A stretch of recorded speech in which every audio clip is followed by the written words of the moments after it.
కోరుతున్నాం అధ్యక్ష.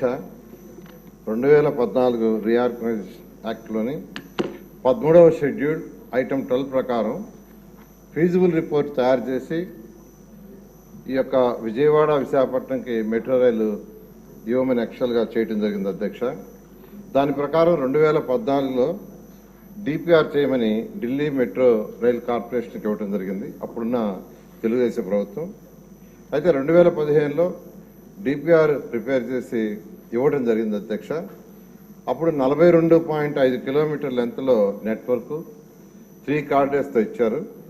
అప్పుడు మీడియం మెట్రోని యాక్చువల్గా సజెస్ట్ చేయడం జరిగింది అధ్యక్ష. 2016 జూలై 8న గవర్నమెంట్ ఆఫ్ ఇండియా వాళ్ళు పీపీపీ మోడల్లో బొమ్మని యాక్చువల్గా మనకు చెప్పడం జరిగింది. అయితే 2017లో government of India new metro పాలసీని తీసుకొచ్చింది అధ్యక్ష. దాని ప్రకారం మళ్ళీ అప్లై చేయమని యాక్చువల్గా ఆ రోజు మనకు చెప్పడం జరిగింది. అయితే ఢిల్లీ మెట్రో రైల్ కార్పొరేషన్ వాళ్ళు విశాఖపట్నానికి విజయవాడకి లైట్ మెట్రో రైల్ చాలని వాళ్ళు చెప్పటం, దాని మీద మళ్ళీ యాక్చువల్గా దానికి సంబంధించి యాక్చువల్గా డిపిఆర్ యాక్చువల్గా చేసి ఇవ్వటం జరిగింది అధ్యక్ష. అయితే ఆ రోజు ఉన్న టీడీపీ ప్రభుత్వం టెండర్స్ కాల్ఫార్ చేసింది 2019 ఏప్రిల్. బిడ్స్ కూడా వచ్చినాయి.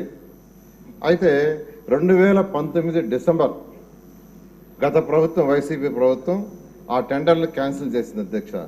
అదే ఆ టెండర్ కానీ కంటిన్యూ చేస్తుంటే వరకు విశాఖపట్నానికి విజయవాడకి మెట్రో రైలు వచ్చిండేది. అయితే వాళ్ళు చేసిన తప్పు వల్ల అంటే వాళ్ళు భోగాపురం వరకు ఎక్స్టెండ్ చేయండి అని చెప్పి ఒక సాకు పెట్టి ఆ టెండర్లు ఏదైతే 2019లో మనం ఫైనలైజ్ చేయబోయే టెండర్స్ 4 లక్షలుగా క్యాన్సిల్ చేశారు అధ్యక్ష. అయితే 2020 మార్చి 19న యుఎంటీసీ అనే ఒక గుర్గాం కంపెనీకి యాక్చువల్గా వాళ్ళు ఇచ్చి మళ్ళీ డిపిఆర్ని తయారు చేయండి అని యాక్చువల్గా వాళ్ళు చెప్పటం, దాని మీద వాళ్ళు 76.9 కిలోమీటర్లు 4 కారిడార్స్ 14,300 కోట్లతో వాళ్ళు తయారు చేసి ఇచ్చారు అధ్యక్ష. దాన్ని 15/12/2023 అంటే 19 మార్చి 2020లో డిపిఆర్ తయారు చేయిస్తే 2021 ఏప్రిల్కి డిపిఆర్ ఇచ్చారు. ఇది కొత్త గవర్నమెంట్ కూడా డిపిఆర్ చేయమన్న వాళ్ళు ఏప్రిల్ 2021 ఇస్తే 15/2/23 దాకా దాన్ని పక్కన పెట్టారు.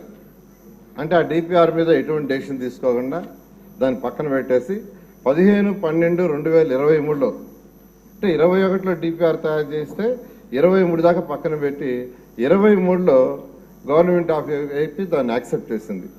అంటే ఇది కేవలం కాలయాపన చేయటం కోసంగా దాన్ని పక్కన పడేశారు. అంటే చేయాలని ఉద్దేశం లేదు. వాళ్ళకి మెట్రో తయారు చేయాలా విశాఖపట్నం కానీ విజయవాడ కానీ ఉద్దేశంతో ఒక కక్ష సాధింపుతో యాక్చువల్గా చేయటం జరిగింది. అయితే 5/2/2024లో అంటే తర్వాత మళ్ళీ 6 నెలల తర్వాత గవర్నమెంట్ ఆఫ్ ఇండియా 20% మాత్రం ఇస్తామని తెలియజేయటం జరిగింది. 20% మాత్రం ఇస్తాం, మిగతాది మీరు పెట్టుకోవాలని చెప్పడం జరిగింది అధ్యక్ష. అయితే 3/6/2024న మళ్ళా గవర్నమెంట్ ఆఫ్ ఇండియా కొన్ని క్లారిఫికేషన్ జరిగింది. ఆ క్లారిఫికేషన్లు అన్నిటికంటే ముఖ్యమైనది ఏంటంటే 2018లో అప్పుడు చేసిన డిపిఆర్ 5 సంవత్సరాలు దాటిపోయింది కాబట్టి మళ్ళా డిపిఆర్ తయారు చేయించండి, కాంప్రహెన్సివ్ మొబిలిటీ ప్లాన్ తయారు చేయించమని మళ్ళా గవర్నమెంట్ ఆఫ్ ఆంధ్రప్రదేశ్కి ఆ రోజు యాక్చువల్ లెటర్ రాయటం. అయితే ఈ ప్రభుత్వం వచ్చిన తర్వాత ఎన్డీఏ ప్రభుత్వం 11/8/2024లో 2 ఫేజుల్లో ఈ యొక్క ప్రాజెక్టు కంప్లీట్ చేస్తామని ఫేజ్ 1 46.23 కిలోమీటర్లు, ఫేజ్ 2 30.67 కిలోమీటర్లు, అది కూడా కలకటా మోడల్లో. కలకటాలో 100% యాక్చువల్గా గవర్నమెంట్ ఆఫ్ ఇండియా రైల్వే వాళ్ళు ఆ ప్రాజెక్ట్ టేకప్ చేశారు. ఆ మోడల్లో చేస్తారు నిర్ణయించడం. దానికి సంబంధించి నేను పోయి యాక్చువల్ కన్సర్న్ మంత్రి గారికి యాక్చువల్ రిప్రజెంటేషన్ ఇవ్వడం జరిగింది. ముఖ్యమంత్రి గారు కూడా ఒక 15 రోజుల క్రితం ప్రైమ్ మినిస్టర్ గారికి లెటర్ రాశారు అధ్యక్ష. ఇందులో ఫేజ్ 1లో కారిడార్ 1 స్టీల్ ప్లాంట్ నుంచి కొమ్మాడి వరకు, 34.4 కిలోమీటర్లు 29 స్టేషన్స్. కారిడార్ 2 గురుద్వారం నుంచి ఓల్డ్ పోస్ట్ ఆఫీస్ వరకు 5.07 కిలోమీటర్లు, అది 6 స్టేషన్స్. కారిడార్ 3 తాడిచెర్లపాలెం నుంచి చిన్నవాల్టేరు వరకు 6.75 కిలోమీటర్స్, 7 స్టేషన్స్. మొత్తం వెరిసి 46.23 కిలోమీటర్లు, 42 స్టేషన్స్. 11,495 కోట్లతో యాక్చువల్గా ఇది ఎస్టిమేషన్ చేపట్టింది అధ్యక్ష. అయితే ఫేజ్ 2 కొమ్మాడు నుంచి భోగాపురం ఎయిర్పోర్ట్ వరకు 30.67 కిలోమీటర్లు, 12 స్టేషన్స్. మొత్తం కలిస్తే 76.9 కిలోమీటర్లు. అయితే ఫస్ట్ ఫేజ్ యాక్చువల్గా చేసి తర్వాత సెకండ్ ఫేజ్ పోతామని, ఎందుకంటే ఇండియాలో ఎక్కడ చేసినా వాళ్ళు ఫేజ్ 1 ఫేజ్ 2 లెక్కన చేశారు, అవన్నీ కూడా స్టడీ చేశాము. దాని మీద ఫేజ్ 1 యాక్చువల్గా శాంక్షన్ చేయమని కేంద్ర ప్రభుత్వాన్ని అడగటం జరిగింది అధ్యక్ష. ఇక్కడ రీసెంట్గా ఈ యొక్క ఎన్డీఏ ప్రభుత్వంలో ఉన్న విశాఖపట్నంలో ఉన్న నాయకులందరూ యాక్చువల్గా డిస్కస్ చేసి వాళ్ళు ఒక ప్రపోజల్ అడిగారు అధ్యక్ష. ఏదైతే ఇప్పుడు యాక్చువల్గా ఈ